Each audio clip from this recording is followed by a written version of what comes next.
A democratização da comunicação é um direito previsto na nossa Constituição.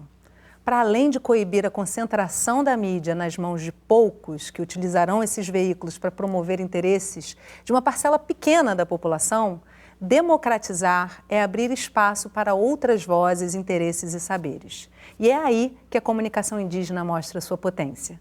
Seja promovendo a troca de informações entre os povos originários, seja narrando realidades das aldeias para o mundo. Comunicação indígena é o assunto do Sala de Convidados que começa agora.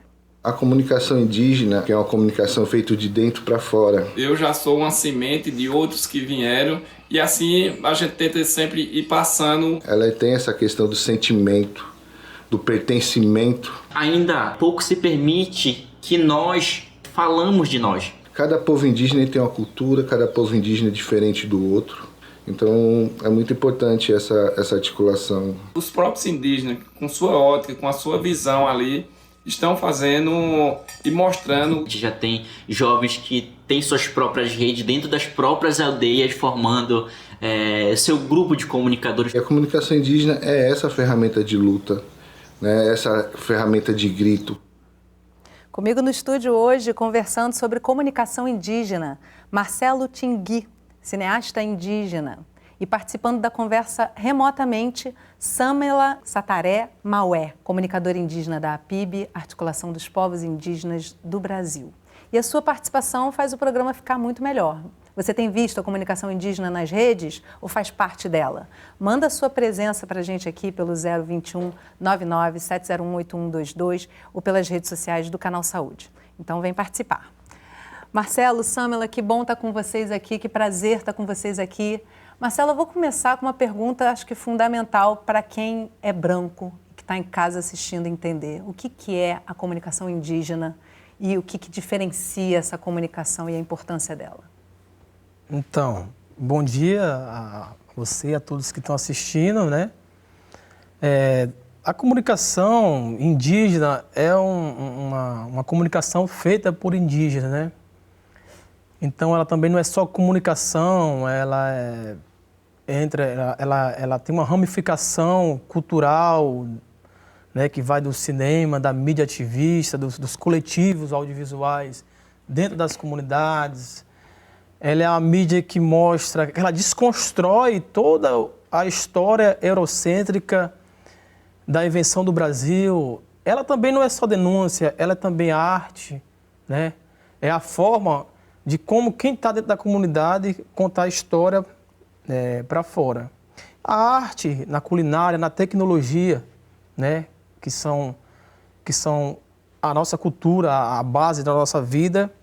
E as antologias dentro da comunidade, que dentro dessas 305 etnias e mais de 270 línguas faladas e uma constelação de povos que estão em isolamento nas comunidades na Amazônia, né?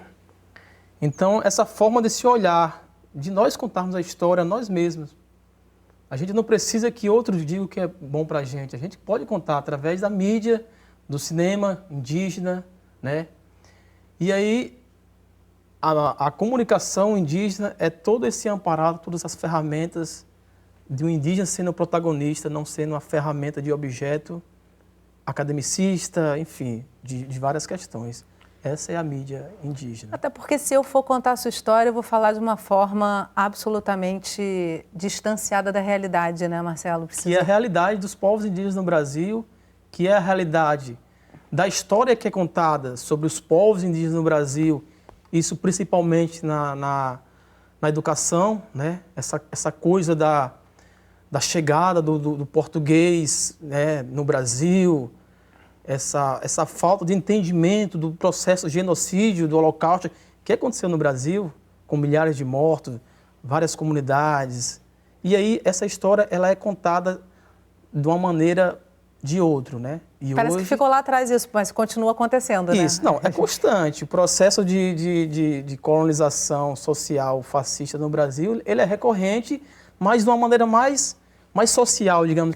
Mas nós estamos aqui e a mídia é uma ferramenta poderosa que temos como provar e como mostrar no dia a dia das comunidades. Vamos falar mais disso aqui ao longo do programa. Vou trazer a Samela para a nossa conversa. Samela, qual a importância da internet aí para a democratização dessa comunicação, que ainda não é plena, né? Ela continua absolutamente concentrada nas mãos de poucos, mas a internet dá uma mudada nisso, né? Você, inclusive, tem um perfil nas redes sociais com muitos seguidores, mais de 170 mil seguidores. Qual é o poder dessa ferramenta para vocês? Olá, pessoal. Então, a comunicação eu costumo falar que é uma ferramenta de luta e resistência, né? Onde nós, povos indígenas, pela primeira vez podemos ser protagonistas das nossas narrativas, sem ter alguém falando por nós, porque por muito tempo, desde a invasão, as pessoas vêm com um olhar colonialista em cima dos povos indígenas, falando o que a gente come, o que a gente veste, onde a gente vive e tudo mais. Mas é uma narrativa com um olhar colonizado, europeizado, que não remete à realidade dos povos indígenas. E a democratização da comunicação, que vem com a internet e também com a abordagem que é utilizada nas mídias sociais, é muito importante para nós, povos indígenas. E também traz no seu arcabouço a questão da desconstrução, porque desde a invasão, muitas pessoas falam assim, os indígenas, se eles usarem um celular, eles já não são mais indígenas. Se eles usarem a internet, já não são mais indígenas. Se usarem um computador, já não são mais indígenas, né? Então, já é o olhar colonizado em cima de nós, falando o que a gente deve ser, o que a gente é, o que a gente pode, o que não pode ser. E aí, quando as pessoas veem a gente com o celular, veem a gente com as nossas mídias sociais, dominando a questão da comunicação, eles podem ser desconstruídos em relação aos nossos povos. Porque a gente pode usar qualquer coisa sem deixar de ser quem nós somos, né? Sem deixar a nossa cultura, a nossa língua, a nossa identidade. E essa ferramenta veio para isso, né? Tocando na questão da internet, não são todos os povos que tenham acesso à internet, né? Muitos povos conseguem acessar a internet ali nas cidades ou também, às vezes, levar a internet para as aldeias. E essa internet vem a ser importante porque a gente pode, através da nossa narrativa, como já foi falado aqui, nós somos muitos povos. Nós somos mais de 305 povos no Brasil, fora os povos em isolamento voluntário e de recente contato. Então, a narrativa de cada um dos povos é diferente. Por exemplo, eu sou do Amazonas, eu sou de Manaus, o meu povo tem uma cultura, uma língua e uma identidade diferente do que a do parente que está aqui. Então, as nossas narrativas, por mais que tenham um processo colonizador parecido, as nossas narrativas podem ser diferentes porque o processo colonizador aconteceu e acontece de forma diferente para todos os povos. E é por isso que é importante essa internet chegar em muitos territórios indígenas, em muitas comunidades, em muitos jovens que podem se inspirar ou que podem não se inspirar em relação ao que a gente faz na internet, né? Outra questão que eu também sempre trago, para além da internet, que leva à democratização, é o acesso à notícia, né? E também a abordagem como ela é utilizada. A gente sempre viu nos grandes veículos de comunicação uma narrativa branca, as pessoas não sabendo falar sobre povos indígenas, usando termos inadequados e pejorativos como índio, tribo, ou distorcendo toda a narrativa que a gente vive dentro dos territórios. E aí a gente não se enxerga, né, nesse espaço. Eu falei, o quê? Mas a gente não faz isso, a gente não faz aquilo, o povo ali não faz isso, não faz aquilo. Por que eles estão falando isso? E aí surgiu a necessidade de a gente se apropriar dessa ferramenta tão importante que é a comunicação, que é a internet, que é a nossa narrativa. O principal erro, acho, da narrativa branca é justamente colocar o povo indígena como uma coisa só, né? Não essa pluralidade, essa riqueza que a gente tem no Brasil de culturas diferenciadas, de línguas. Bom, das aldeias para outras aldeias e para o mundo. Onde quer chegar a comunicação indígena? A comunicação indígena, na verdade, é a nossa vida, né, que a gente tem aqui dentro do nosso próprio território, né? Falar de comunicação é falar das nossas linguagens, é falar das nossas crenças, das nossas religiões, é falar do nosso ritual. Os nossos antepassados já faziam a sua própria comunicação do jeito deles, né? Seja oralmente, seja através de sons de coisas da nossa própria cultura, ou se não sons emitidos pela a mãe natureza, onde ali era numa batida, numa madeira. A comunicação indígena, ela também envolve a questão afetiva, né? Porque é uma comunicação feita de dentro para fora, né? E de indígena para indígena. Então a comunicação indígena, ela tem essa questão do sentimento, do pertencimento do ser indígena, né? E dessa afetividade, né? E dessa emoção. Então ela é esse conjunto, né? de emoções, né? de vivência. E isso que diferencia a comunicação indígena da não indígena. Muito se fala, né, da Amazônia, se fala da gente, se fala dos povos indígenas, que foram os primeiros habitantes, mas ainda pouco se permite que nós, como povos indígenas, nós como amazônidas, falamos de nós.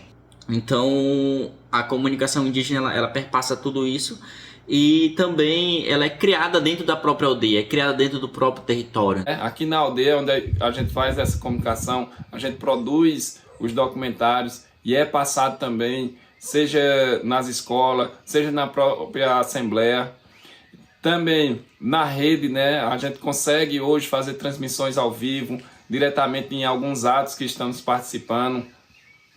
E levando na rua, quando a gente fala na rua, é levando para os não indígenas também, levando essa comunicação para eles. E hoje, dentro do próprio movimento indígena aqui no Baixo Tapajós, por exemplo, a gente tem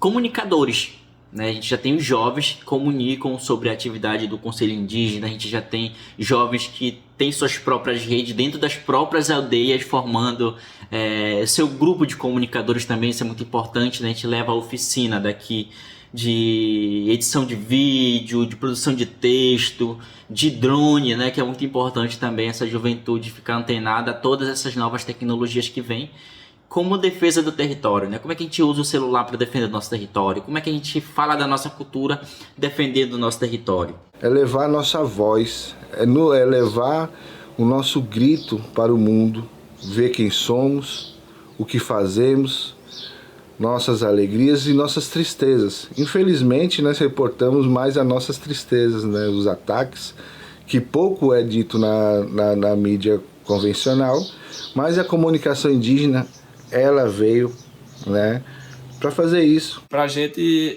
eu acho que o carro-chefe, a importância, é que ali os próprios indígenas, com sua ótica, com a sua visão ali, estão fazendo e mostrando o dia a dia, seja o dia a dia da aldeia, seja uma defesa de algo que está ocorrendo ali na aldeia. Porque muitas vezes a grande mídia não mostra da forma correta que a gente quer que seja mostrado o que ocorre com a gente dentro do nosso território. E a comunicação indígena é essa ferramenta de luta, né? Essa ferramenta de grito, essa ferramenta de nos mostrarmos e sermos vistos pela sociedade não indígena e pela sociedade indígena, pelos outros parentes também, para ver como que estamos vivendo hoje, da nossa necessidade de apoio, de ajuda, né? E também conhecer um pouquinho, porque cada povo indígena tem uma cultura, cada povo indígena é diferente do outro, né? E essa forma também de intercâmbio entre nós mesmos, para nós nos conhecermos melhor e fortalecer mais a nossa luta pelos nossos direitos adquiridos e nossos direitos que precisamos adquirir ainda, o direito da terra e da vida. Então você que está em casa, manda para a gente as suas observações, seus comentários, perguntas para os nossos convidados. Eu tenho aqui o comentário do Rodinei. Obrigada, Rodinei, por participar mais uma vez com a gente aqui. É fundamental manter um bom sistema de comunicação a fim de garantir a proteção desse espaço, que apesar de garantido por lei, sofre constantes invasões exploratórias. Marcelo, te convido a comentar essa fala do Rodinei. Assim, eu lendo isso, a primeira coisa que me vem é a ideia do bom sistema de comunicação, bom para quem e o que é ser bom, né? Então, refletir sobre esse sistema de comunicação, né? Que está posto aí. Então, vai muito da questão filosófica e da própria história de tudo. Então, assim, o que seria uma boa comunicação, no sentido, que sentido? No sentido técnico? É necessário para fazer a comunicação, o cinema indígena. Logicamente que é necessário as ferramentas tecnológicas, né? E aí a gente já puxa uma ideia dos editais, das políticas afirmativas no Brasil, mas trazendo para a proposta, né, de uma boa comunicação, eu acho que os povos indígenas, tenho certeza que eles fazem uma boa comunicação. Porque se você pegar qualquer tipo de narrativas, desde nos Instagram, no YouTube, na internet, nos documentários indígenas, é uma luta sagrada, que é a luta pela terra, é a luta pelo território, é a proteção da mãe natureza, do clima da terra. Porque nós, os povos indígenas, temos um entendimento, né? Mesmo que existe uma política controversa totalmente diferente, mas nós fazemos a luta pela terra, pela vida, o entendimento que água limpa tem que se beber e faz bem, o entendimento que a gente precisa respirar o oxigênio, e por isso que, se for olhar, toda a luta dos povos indígenas é em torno de proteção da biodiversidade, né, do nosso planeta. Então, eu afirmo que é uma boa comunicação porque a gente retrata e trata essas narrativas, né?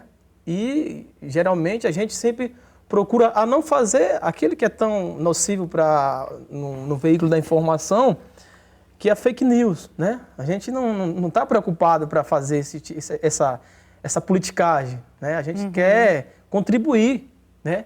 Porque, na verdade, se os povos invasores que chegaram aqui, nessa terra, se eles viessem realmente com o propósito de somar e de entender, talvez a história seria diferente, né? Com a nossa contribuição, né, no processo de construção desse lugar, né? Então, assim, estamos preocupados em dialogar e traçar novas alternativas, isso no cinema, isso na academia, isso na culinária, na tecnologia, de somar para as próximas gerações, porque culturalmente a gente tem entendimento da preocupação das próximas gerações, o que eles vão encontrar aqui. Então, resumindo a pergunta, eu acredito que a comunicação, a mídia ativista indígena, ela é uma boa comunicação nesse sentido. Acho muito interessante que você traz de novo, né, Marcelo, que a culinária comunica, a cultura comunica, tudo comunica, né? A oralidade manteve esses povos presentes ainda no Brasil, né? Essa comunicação passada de geração para geração que garantiu isso. E aí, quando eu falo da questão do que é a boa comunicação, é porque existe um espaço montado em que a qualidade tem determinada estética, principalmente. E quando você democratiza a comunicação, esses parâmetros, eles precisam se ampliar, né, Samela? Como é que você percebe essa discussão sobre, principalmente, chegar aos quatro cantos com a comunicação indígena para, como o Marcelo trouxe, proteger principalmente o meio ambiente e a preservação dos povos? Olha, eu acho que ainda tem muitos passos para a gente seguir para poder a gente conseguir, de fato, democratizar essa comunicação. Porque, pelo que foi comentado e as palavras, né, existe já um sistema de comunicação implantado no Brasil, que todo mundo conhece, né, e que é um sistema de comunicação aonde quem tem mais dinheiro, aonde quem investe mais, consegue abarcar ali maiores espaços na TV, maiores espaços no rádio e, consequentemente, consegue alcançar muito mais pessoas, trazendo a uma narrativa em que todo mundo concorde com aquele canal. Por exemplo, é um canal que alcança mais pessoas, um canal que alcança os interiores, um canal que alcança todo mundo. É um canal que forma ali a concepção de muitas pessoas. E aí, nós, povos indígenas, falando de fato, a gente não está nesses espaços. Nós não estamos nos grandes veículos de comunicação. Nós fazemos uma comunicação ali do chão da base. Nós fazemos uma comunicação dos nossos aldeias. A gente faz uma comunicação do nosso estado. E às vezes é uma comunicação muito precária em termos de equipamentos mesmo, porque a gente não tem equipamentos adequados para fazer a comunicação conforme ela precisa ser e alcançar muitas pessoas. A gente faz conforme as nossas possibilidades. Então, para poder fazer com que o que sai na grande mídia, pelo menos os nossos parentes entendam o que eles estão falando, né? Porque também a grande mídia, ou o que sai nos jornais e tudo mais, são questões que a gente não entende. Muitas vezes até a própria população brasileira não entende. Ah, por que está acontecendo a prisão de tal político? O que são os três poderes? O que é STF? O que é a Câmara dos Deputados? Qual é a função dos governadores? Qual é a função dos políticos e tudo mais? São coisas que acontecem e que também precisa de uma formação que não acontece a democratização em relação tanto à sociedade brasileira quanto aos povos indígenas. E aí, trazendo para a nossa realidade, né? Ainda faltam muitos parâmetros para a gente alcançar essa democratização, porque a gente faz o que tem com o que pode. A gente faz uma gravação com o celular que a gente tem, às vezes não é um bom celular, a gente faz uma gravação sem o microfone, porque a gente já teve que comprar o celular com o nosso próprio dinheiro, às vezes a gente não tem um acesso a uma internet boa que conecte uma live como essa, que conecte a um programa bom para a gente assistir. Às vezes a gente não tem informação, muitas das vezes a gente quer ocupar as mídias sociais, fazer um programa legal, mostrar um pouco do nosso ritual, mostrar um pouco das nossas comidas, mostrar um pouco dos nossos cantos, das nossas pinturas, mas a gente não consegue porque a gente justamente não tem ferramentas, né? É claro que muitos veículos de comunicação já estão se organizando agora através de projetos, né? Quando algumas pessoas nos dão possibilidade de a gente comprar uma câmera, de a gente comprar um celular, de a gente fazer um curso de edição de foto, de edição de vídeo, de questão de colocar legenda nas redes sociais, de algoritmo, de Instagram, de Facebook, parcerias com empresas como a Meta e tudo mais. Aí sim, alguns vão se especializando e vão ocupando esses espaços. Mas são espaços ali da aldeia, como eu já comentei. Na grande mídia, no Jornal Nacional, no Jornal Hoje, nos horários nobres, os povos indígenas não estão, a não ser como convidados para fazer parte de uma novela aqui e ali, mas ainda interpretando papéis estereotipados que reforçam a questão do indígena ser o indígena de 1500, ser o indígena que ainda reproduz estereótipos, que não sabe falar direito, que anda nu, essas coisas. Então, muitas das vezes a mídia ainda quer a gente para ocupar esse espaço que eles ainda querem manter na sociedade, de que o indígena não pode isso, não pode aquilo, que faz isso, que faz aquilo, e que não tem as capacidades para ocupar esses espaços, que talvez seja um espaço de apresentação, um espaço disso e daquilo. Então, eu acredito que tem sim, como já comentei, esse grande naipe de grande mídia social, mas que nós, povos indígenas, estamos nessa construção para tentar ocupar esses espaços. Nós ainda não estamos, mas é uma construção, como eu falo, né? Aí eu acho importante para a gente, antes da gente terminar esse bloco, Samela, falar dessa construção. Você integra a equipe de comunicação da APIB e da Articulação Nacional de Mulheres Indígenas Guerreiras da Ancestralidade. Me confirma se você também participa dela? A AMIGA, né? Como é que essa comunicação está organizada hoje? Porque a PIB tem uma reunião de todos esses comunicadores dentro do possível, um diálogo, uma distribuição. Como é que isso está se organizando hoje e ganhando essa potência que vocês estão fazendo chegar nas redes? A gente percebeu que a comunicação indígena ela precisa ser feita por nós indígenas, né?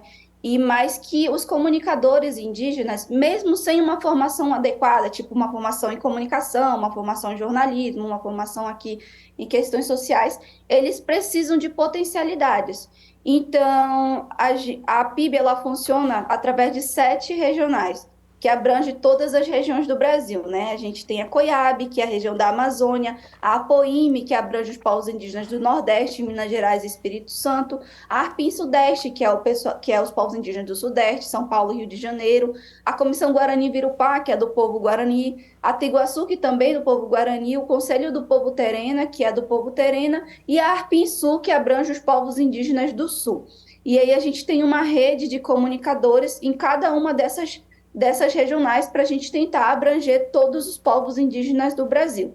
E esses comunicadores, eles atuam como ponto focais para tudo que vem acontecer dentro do território deles. Aconteceu uma invasão a um território indígena ali no Nordeste. O povo Pataxó sofreu um ataque de fazendeiros E aí está acontecendo isso lá. Aí tem um comunicador lá que está fazendo a cobertura para a PIB, que está fazendo fotos, vídeos, textos e mandando para a gente o que aconteceu. Aconteceu uma invasão lá no sul, o povo Xoclen está passando por isso, violência no território, barragem e tudo mais. Tem um comunicador lá que está fazendo fotos, vídeos e mandando as informações para a gente noticiar nas nossas mídias sociais. Porque a gente entende que o que acontece nos territórios não vai passar nas grandes mídias. Não vai passar no Jornal Nacional, não vai passar no Jornal Hoje, não vai passar em nenhuma das grandes mídias. Então, a gente faz a mídia dos povos indígenas para as pessoas que estão dentro da nossa pauta e os nossos próprios parentes entenderem que o problema não é só num estado ou só numa região, não só na Amazônia, mas em todos os estados do Brasil. E aí a gente atua com essa rede de comunicadores. Na articulação das mulheres, que eu também faço parte da comunicação, a gente atua para dar um pouco de visibilidade à pauta das mulheres indígenas. A gente sabe que as mulheres indígenas têm um papel muito importante dentro do movimento brasileiro. Inclusive, a gente tem representações fortíssimas de mulheres indígenas. Temos agora uma ministra, né? Temos o Ministério dos Povos Indígenas, a ministra dos Povos Indígenas, Sônia Guajajara, nós temos a presidente da FUNAI, Joênia Wapichana, nós temos a deputada federal Célia Chacriabá, e nós temos muitas mulheres indígenas que ocupam papéis de Estado dentro da construção da política do país, que são importantíssimas nesse processo dentro do movimento e que também fortalecem a comunicação indígena nos seus estados. E então, visibilizar a luta dessas mulheres, assim como também outras mulheres que trabalham com medicina tradicional, que trabalham com comida, mulheres da academia, mulheres escritoras, é muito importante para o processo das mulheres dentro do movimento indígena, porque por muito tempo nós, mulheres indígenas, nós fomos também silenciadas, né, dentro de um processo da nossa cultura mesmo e tudo mais, mas que isso não vem ao caso aqui. Mas a gente também faz muitos trabalhos dentro do movimento indígena que precisam dessa visibilidade, né, para além das questões. E aí a gente trabalha dessa forma. Também temos comunicadoras nos estados que fazem o mesmo papel de ponto focal para a Amiga. E assim a gente atua, né, em rede, a gente atua em rede. Eu quero voltar nesse tema das mulheres no próximo bloco, e antes da gente encerrar esse bloco, Marcelo, eu queria que você falasse um pouquinho pra gente sobre a rede, você criou uma rede de indígenas nordestinos. Fala um pouquinho pra gente sobre essa rede. Então, a criação de uma rede audiovisual indígena do Nordeste, né? Na verdade, uma ideia e um sonho que nós, eu e Kleber Chocuru, inclusive fomos entrevistados, de criarmos uma rede audiovisual indígena com a ideia da potência das histórias dos povos indígenas do Nordeste, porque mesmo sabendo toda a questão indígena no Brasil, né, a gente tem uma questão específica no Nordeste, né, nas costas atlânticas. E aí, com toda a questão de preconceito, de desinformação desses povos, né? E na própria literatura, como alguns antropólogos e escritores que trazem essa questão dos povos indígenas do Nordeste de uma forma controversa, criamos uma ideia de termos uma plataforma, uma rede audiovisual onde a gente pudesse saber onde estavam esses indígenas, quem são, quem é o roteirista, o diretor, de quais filmes, quais os coletivos. E aí, através da aproximação com a Fiocruz, né, a ENSP, a Inova lançou um edital. E aí... eu vou te pedir até para segurar um pouquinho, Marcelo, porque eu quero falar especificamente desse edital e de editais no geral, como é que eles chegam para os povos indígenas. Vamos segurar um pouquinho, que eu já estou um pouquinho atrasada também para o intervalo. A gente vai fazer um intervalo rapidinho e volta já conversando sobre comunicação indígena. Não sai daí.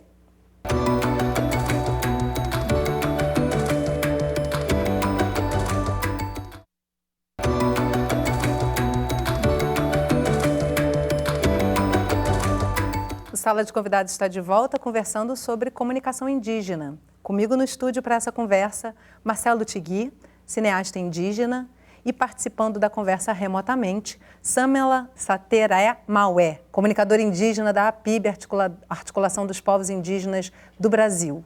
E você que ainda não participou do programa hoje, manda suas perguntas, seus comentários para mim pelo WhatsApp 021 99 701 8122 ou pelas redes sociais do Canal Saúde.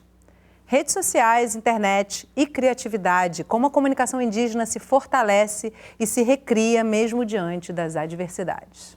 Antes da pandemia do Covid, muitos comunicadores eles trabalharam de formas independentes, né? E com o Covid, com as reuniões remotas, nós conseguimos se aproximar mais. Então hoje, né, a PIB, que é a Articulação dos Povos Indígenas do Brasil, né, criou uma rede de comunicadores de base, né, que da base da PIB, que é composta por regionais, né? E essa rede nós dialogamos, né, quinzenalmente ou mensalmente para a gente buscar, né, estratégias, né, de luta, estratégias de como tá levando essas informações, né, através de nossas regionais, como a POIME, e para a PIB, que é nacional. Então, de formas de nós criarmos campanhas e essas coisas mais. Mas a gente tem se abraçado com o que temos em mãos, né? O nosso coletivo, eu faço parte de um coletivo de audiovisual em meu povo, chamado Urubá Filmes, que a gente temos a seguinte frase: utilizando o que temos de moderno para fortalecer o que temos de ancestral. E essa solidariedade, essa afetividade, ela aumentou. Então nós vemos, além de parentes, né, nos vemos como irmãos, né, de luta, né? Então, nessas reuniões, a gente, além de discutir estratégias de comunicação, também a gente conversamos como que estão cada um e um dando força para o outro. Então, as dificuldades de um, a dificuldade de todos. Então, é muito importante essa articulação. Um dos principais desafios que a gente enfrenta ainda, né, essa questão de que a gente não pode ter um celular, a gente não pode trabalhar numa rádio, que a gente não pode trabalhar numa TV porque a gente deixa de ser indígena, né? Na verdade, isso é muito questão dos preconceitos, mas isso a gente já vem vencendo ao longo, né, dessas décadas. Já estamos mais aí de 1.500 anos nessa luta, né, que a gente resiste. Nós somos guerreiros através da escrita, da oralidade, né, do vídeo, da fotografia. Então, precisamos popularizar mais, ter mais comunicadores. Uma perspectiva futura, né? A gente pensa muito nos nossos mais jovens aqui dentro do nosso território, né? Eu já sou uma semente de outros que vieram e assim a gente tenta sempre ir passando esse conhecimento para demais, né? Onde a gente também hoje ministra oficinas de audiovisual dentro do nosso território ou em outros territórios para fortalecer cada vez mais. E lá na frente a gente vê uma juventude também participativa e levando também, fazendo a sua própria comunicação em defesa do seu povo, né? Seja em defesa da sua aldeia ou seja em defesa da nação indígena. A gente discute isso quase diariamente, onde nós queremos chegar. Onde nós queremos chegar com a comunicação, né? Eu digo não só com a comunicação, mas com o audiovisual no geral, com a comunicação, com o cinema, com o teatro, com a música. Então a gente faz uma grande rede, né? Uma grande aldeia digital, né? Para a gente buscarmos isso. Então a gente tem muitos sonhos, né? A gente tem muitos sonhos. Eu vejo que nós avançamos muito, né? E dos últimos 2 anos para cá, 2, 3 anos para cá, entre a pandemia e pós-pandemia, nós vemos que nós avançamos muito mais. Então acho que esses sonhos, esses anseios estão muito próximo de ser alcançado. Marcelo, no finalzinho do bloco anterior eu te interrompi, você estava começando a falar do edital Narrativas Indígenas. Eu queria que você falasse um pouquinho dele e queria já pedir para a nossa produção colocar o link da iniciativa para quem quiser verificar as produções. Elas estão dispostas no site, né, da iniciativa. Fala um pouquinho para a gente sobre esse edital e da importância dele para o fomento da comunicação indígena. Então, como a minha parente Sateré Mauê falou aí, nossos parentes, Alexandre, Kleber, que fazem essa mídia ativista indígena, esse cinema de guerrilha indígena, essas afirmações, esses editais, a política pública de afirmação para as comunidades, população, ainda é uma utopia no país, né? Então, a gente entendemos que os editais que são lançados em várias esferas, desde a parte da comunicação, do cinema, sei lá, agroecologia, a projetos para implementar em comunidades que possam fortalecer, a gente entendemos que esses editais eles são feitos minimamente para pessoas que estão na academia, doutorados, mestrados, que tem umas palavras-chave, sabe? Tem umas palavras-chave que os pareceristas ou a banca entendem. Então, não é feito para as comunidades, não é feito para nós. Não dizendo que não temos a inteligência maior ou menor. Mas o percurso para chegar ali é outro, A né? realidade é Sim. outra. Então, nesse processo de entender, né? É como o parente falou, nesse processo de entender, que a gente começa a entender que vê que o conhecimento são para todos, não existe uma ciência aplicada que mostre que o nosso encéfalo é maior ou menor do que o não indígena, a gente começa a ir para esses lugares, para a academia, a gente começa a estudar, entender, e somos assim, estilizados, né? Porque falam índio com celular, não existe, um avestimento do indígena. É o branco querendo dizer o que existe sendo então, indígena é isso, ou não, né? Pois é, o que a gente tem que ser, a gente fala, nós somos isso aqui, estamos nem aí. Então, esse projeto que a Fiocruz lançou, com Inova, né? E a gente submetemos ele através do NEPS, né? Que ele é um braço também aqui da Fiocruz. E aí a gente conseguimos esse recurso e fizemos um trabalho coletivo que queríamos fazer, né? Que é em prol da comunicação indígena do Nordeste. E daí a gente trabalhamos um trabalho colaborativo, né? Não foi um trabalho para os indígenas, foi um trabalho com indígenas, com coletivos indígenas. E criamos uma plataforma que a gente carinhosamente chama de plataforma Narrativas Indígenas do Nordeste, né? Que está lá uma plataforma com mais de 100 filmes com os indígenas, diretores. Ela não é uma plataforma de streaming, ela é uma página que fala, que também tem escrita. Agora a gente trazemos também mais uma aba que é a Sementes, que a gente vai falar um pouco sobre a culinária, sobre a comida, o que é comida, o que é alimentação. Então é uma forma da gente disseminar e mostrar também o quão a gente estamos contribuindo, né, para a sociedade brasileira. Então está lá essa página, ela está hospedada lá, para quem quiser entender um pouco sobre a história, sobre a sua história, principalmente, tá lá. Exatamente, eu acho que o brasileiro precisa conhecer essa história, né, Marcelo? Agora, assim, uma coisa que eu acho interessante, vocês dois são biólogos, né? Me corrijam se eu estiver enganado. Os dois ingressaram na academia, é um outro ambiente que eventualmente vocês podem sofrer muito preconceito. Agora, como é importante, né, Samila, ocupar esses espaços para poder também dialogar com esses espaços e levar todas essas informações. Todo mundo ganha com isso, né? Também é uma forma de desconstrução, porque a academia ela não é um espaço também feito para povos indígenas, né? É um espaço que a gente entra ali com a nossa identidade indígena e por muitas das vezes a gente não é respeitado conforme as nossas especificidades que a gente precisa, né? O respeito à nossa cultura, à nossa língua e à nossa identidade.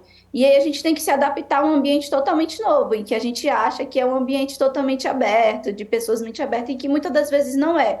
Também tem outras questões dentro da universidade, que são as questões de conseguir terminar um ensino superior e tudo mais, porque nós, povos indígenas, nós temos, às vezes, que sair das nossas aldeias para ir para onde está a universidade, né? Às vezes é um centro urbano, às vezes não é, e aí precisa de muitas coisas, com passagem, hospedagem, uma bolsa ali para se manter e tudo mais. Mas também é uma forma de desconstrução, porque as pessoas ainda acham que os povos indígenas são seres primitivos do passado, né? E aí quando a gente fala assim, não, a gente estuda, a gente faz faculdade, a gente é formado, a gente ocupa todos esses espaços e as pessoas ficam assim, como assim? E aí já entra no papel de negação de identidade, né? Então, fala assim, se você já faz isso, se você já faz aquilo, você não é mais indígena. Como se a sua identidade ela precisasse da validação de um não indígena ou para você ser quem você é. entendeu? Aí a gente ocupar esses espaços, estar nas universidades, se formar com as ferramentas do não indígena para mostrar que nós, povos indígenas, podemos ser quem nós somos sem deixar de ser sem deixar de ser indígena, é muito importante também. E a universidade fez isso com a gente. Então a gente tem o conhecimento técnico, que é o conhecimento do não indígena, o conhecimento científico, e também temos o conhecimento ancestral, que somos doutores dentro dos nossos povos, nós somos cientistas indígenas, nós somos povos indígenas com a nossa formação ancestral. É importante isso também, né, para poder se relacionar com essa linguagem e levar essa linguagem de vocês para dialogar com a linguagem do brasileiro branco médio, né? Marcelo, como é que foi para você essa experiência da academia? Como é que é, né? Porque você é mestrando também, não é isso? Então, na verdade, o processo de formação, ele acontece dentro do território, né? Porque a gente tem o território é diferente da terra. Isso para os Tingui Botó que estão em Alagoas, para os Sateré Maué que estão na região lá. Cada comunidade tem uma antologia, um processo, até o tempo é diferente para a gente não segue esse calendário grego-romano. Então, a formação, a gente ainda tem o cuidado coletivo com as crianças, dentro das comunidades. Então, eu sempre falo que o território, ele nos forma, é um processo de aprendizado que você vai passando de tempo e a sua formação, digamos assim, é principalmente o que você se torna enquanto sujeito social da comunidade. E aí, isso é importante. Indo para a academia, a gente tem uma controvérsia muito grande, e aí tem alguns escritores e sociólogos que falam muito sobre essa questão do que é ciência, o que é epistemologia e o que é conhecimento, né? Essa ideia do mundo velho europeu ser superior às Américas. Será a civilização, né? Onde queremos isso, chegar, então né? lá é a civilização, aqui somos os não bárbaros. somos civilizados, então, a gente começa a fazer essa junção através de outros, porque a luta é coletiva, e a gente afirma, sim, que é ciência, nossas epistemes dentro dos povos indígenas, que quando chegaram aqui, era outro bioma, outro povo, a gente acolhemos esses povos. Então, nossas ciências e tecnologias. Quando ingressamos na academia, eu sou professor na área de biologia e sou mestrando em psicologia social pela UFAL, a Federal de Alagoas. Inclusive, a minha pesquisa, a minha investigação e futuramente doutorado é sobre a luta, o cinema como arte política dentro dos povos indígenas. Então, assim, não é aceito totalmente, porque é dito que essas epistemes nossas são conhecimentos, é senso vulgar ou senso comum, né? A ciência só existe há 200 anos, né? Então, O conhecimento pronto, indígena tem milênios. Então, a nossa medicina não é ciência, a tecnologia dentro da agricultura não é ciência, e a gente vai lá batendo o pé e mostrando de uma forma também, né, que é ciência. Mas existe sim a ideia de você sair da aldeia e vai para a comunidade, sair da aldeia e vai para a universidade. Você não é indígena mais, você, entendeu? Tem essa coisa, mas isso aí é um conhecimento que parte de uma pequena parcela de pessoas ou uma unidade pequena. É uma ignorância, né? Que, assim, não tem muita relevância, porque a luta do indígena, ele sai da comunidade, vai para a universidade. A luta indígena, ela não é uma luta individual. Ela não é uma luta totalmente particular da fama do indígena, não. A gente sempre luta pela nossa comunidade, a gente sempre leva o nome do nosso povo e sempre leva a ideia da questão da natureza. Cada vez mais lutando pelo planeta, né? Como um todo, defensores da floresta. A Silvia Batalha mandou um comentário aqui para a gente, quero ler para vocês. É super importante reconhecer e apoiar a comunicação indígena, não só para manter vivas as culturas e tradições, mas também para valorizar toda essa diversidade cultural e garantir uma justiça social mais sólida.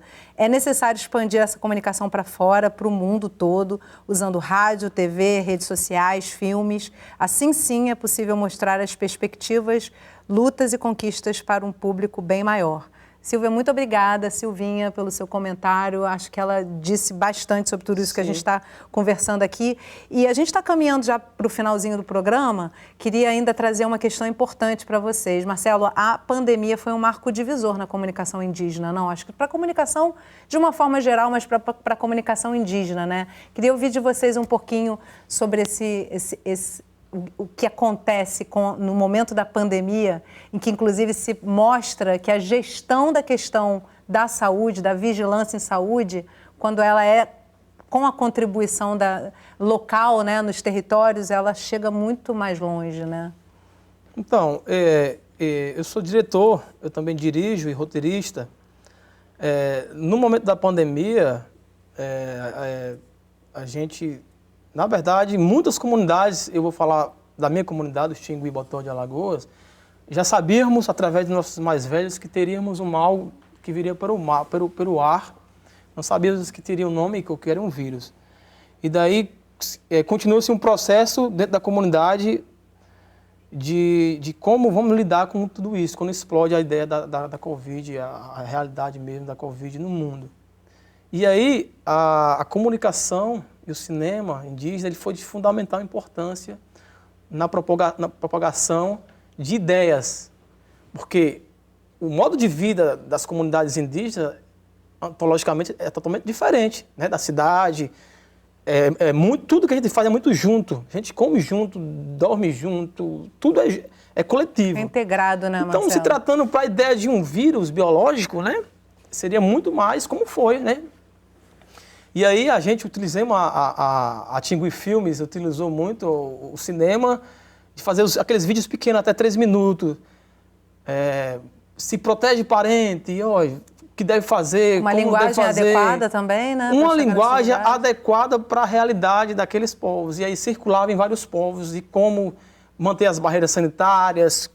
E aí, como é que, de não sair para a aldeia, da aldeia para a cidade, de como fazer. Aí seguimos muito o conselho da OMS, que naquele tempo estava sendo hostilizado pelo governo. A gente entendemos que a OMS ela tinha, né, e tem, como se diz, muita experiência nesse caso, né? Então, contrariamente do governo, a gente seguimos... Precaução não quer demais, as precauções, né, da OMS, e aí a gente fizemos vídeos curtos e mandemos nas redes sociais, e até um prêmio a gente ganhou com esse filme, e nas redes sociais, de como fazer e não como fazer. Então, a comunicação, no sentido local, de se proteger, porque... Salvou muitas vidas, tínhamos, né, temos um modo ontológico de vida diferente, e graças a Deus nossa comunidade não morreu ninguém.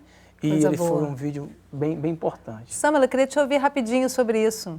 Como é que você percebeu, assim, porque você foi uma das vozes que surgiu com muita potência durante a pandemia nas mídias sociais, né? Como é que foi essa transformação para você? Foi exatamente durante a pandemia, porque nós estávamos em Manaus, né? E aí em Manaus teve um pico muito grande de Covid. Muito grande e que estava acontecendo muitas mortes, e aí a gente precisava se comunicar de alguma forma, porque senão a gente morreria também. Porque a nossa principal atividade é a venda de artesanato, com o comércio todo fechado, sem a possibilidade de ganhar dinheiro durante a pandemia. E aí as pessoas falavam bem assim, olha, a recomendação é que vocês usem máscara, que vocês usem álcool gel, que vocês lavem bastante a mão e tudo mais. Só que uma máscara era R$5. E a gente não tinha dinheiro para comer, avalie para comprar máscara para as pessoas, né? Então, a gente teve que se virar na internet, nas mídias sociais, para mostrar para as pessoas qual era a nossa realidade ali, da nossa comunidade, né? Eu venho de uma associação chamada Associação das Mulheres Indígenas Sateré-Maué, que a principal atividade é a venda de artesanato. E aí estava todo mundo ou morria de fome ou morria de Covid, né?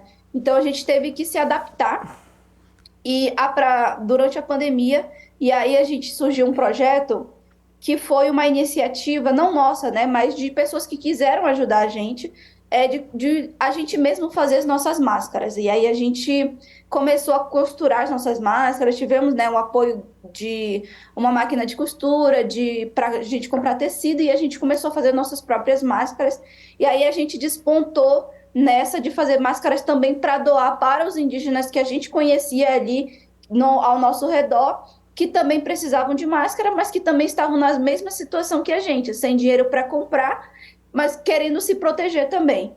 E aí foi das mídias sociais que a gente passou a fazer muitas máscaras, e eu, enquanto comunicadora, não era, né, comunicadora nessa época, mas tive que me adaptar à internet, às mídias sociais, porque as mulheres, elas um pouco mais velhas, né? Ou elas não queriam falar, tinham vergonha, tinha isso, tinha aquilo, então alguém tinha que falar. E aí me tornei um pouco essa porta-voz. Falei, durante essa época, né? Falei, nós das mulheres Sateré-Maué estamos passando por isso e aquilo. Nós estamos fazendo máscara para tentar arrecadar um dinheiro para a gente comprar nossos alimentos durante a pandemia e também para a gente se proteger. E aí despontou um pouco de visibilidade durante a pandemia para a gente nesse caso, né? E então a gente recebeu ajuda, as pessoas compravam as máscaras da gente, não para poder a gente também ter o recurso para investir em mais máscaras e também se proteger e também comprar a nossa alimentação. E foi durante a pandemia que a gente teve que se adaptar, né, a todo esse cenário de morte que estava acontecendo, e também contar a nossa realidade através da nossa própria história, nós mesmos contando o que estava acontecendo ali em Manaus, e foi nessa situação, né? Foi daí que em 2021 fui convidada no tempo ela era a coordenadora da PIB, a Soninha Guajajara, e agora ela é ministra, né? Mas para compor a equipe de comunicação da PIB. E na PIB a gente estava fazendo a campanha Vacina Parente, onde a gente estava incentivando a muitos parentes em todos os territórios a tomarem a vacina, né? Porque no tempo da pandemia também a gente tinha um nível muito grande de desinformação em relação à vacina, em relação a remédios, e tudo mais. Então a gente estava fazendo campanha de incentivo para que as pessoas tomassem a vacina. Mas como que os nossos parentes iriam entender que eles precisavam tomar essa vacina se a linguagem não era acessível? Se o que passava nas mídias não chegava aos territórios. E muitas das vezes a gente também teve que produzir cartilhas na língua indígena, para que, em muitas línguas, né? Porque não é só uma, são várias, para poder os parentes entender, aqui eu preciso fazer isso e aquilo, preciso lavar minha mão, não posso deixar outras pessoas entrarem aqui na minha aldeia, no meu território, eu preciso me vacinar, porque uma doença invisível e tudo mais. Então a gente teve uma campanha muito grande, que foi a campanha Vacina Parente, com uma emergência indígena, para incentivar as pessoas a se vacinarem, para que as mortes não chegassem nos territórios, né? É claro que a gente teve um quadro muito grande de mortes durante a pandemia de indígenas, inclusive isso está disponível no site da PIB, né? O número de mortes que a gente teve durante a pandemia, mas a gente teve uma campanha muito grande. E aí a gente teve que despontar, né? Justamente nesse ano, 2021, a gente fez o ATL online, justamente porque ninguém poderia viajar para Brasília porque estava no auge da pandemia. Então a gente não poderia cancelar uma mobilização que a gente faz há 20 anos, que esse ano faz 20 anos, né? Por conta não era só um vírus, né? De um vírus. E aí a gente fez um mês de abril inteiro de lives. Um mês de abril inteiro de lives. E aí foi que surgiu a narrativa, né? Através da atual ministra, vamos ocupar as telas e demarcar as redes. Já que a gente não pode ir para Brasília nos manifestar, a gente vai ocupar aqui as mídias sociais, e aonde as pessoas abrirem o computador, abrirem o Instagram, abrirem as redes sociais, a TV, elas vão nos ver. E aí foi um momento ímpar para os povos indígenas no âmbito da internet, das mídias sociais, que foi que a gente passou a ocupar as telas e demarcar as redes. Samela Sateré-Maué, Marcelo Tinguy, muito obrigada. Eu acho que essa sua fala, Samela, mostra a força desses povos e o quanto que vocês também contribuem para que nós, que estamos nos centros urbanos, possamos viver melhor, defendendo a natureza, né, Marcelo? E isso é fundamental. Eu espero que vocês se fortaleçam cada vez mais, que essa comunicação chegue cada vez mais longe e que possa pedir ajuda, não só para vocês que estão vivendo ali na ponta do problema, mas para todo o planeta, né? Muito obrigada pela participação de vocês. Foi um prazer enorme ouvi-los. Obrigada mesmo. E obrigada a você que acompanhou o programa de hoje aqui pelo Canal Saúde, um dos nossos canais parceiros. Se você quiser compartilhar essa conversa, entra lá no site do Canal Saúde, você vai encontrar um acervo com a nossa programação completa. E não se esquece que toda semana a gente tem um assunto relevante para dividir com você, então eu te espero no próximo programa. Até lá!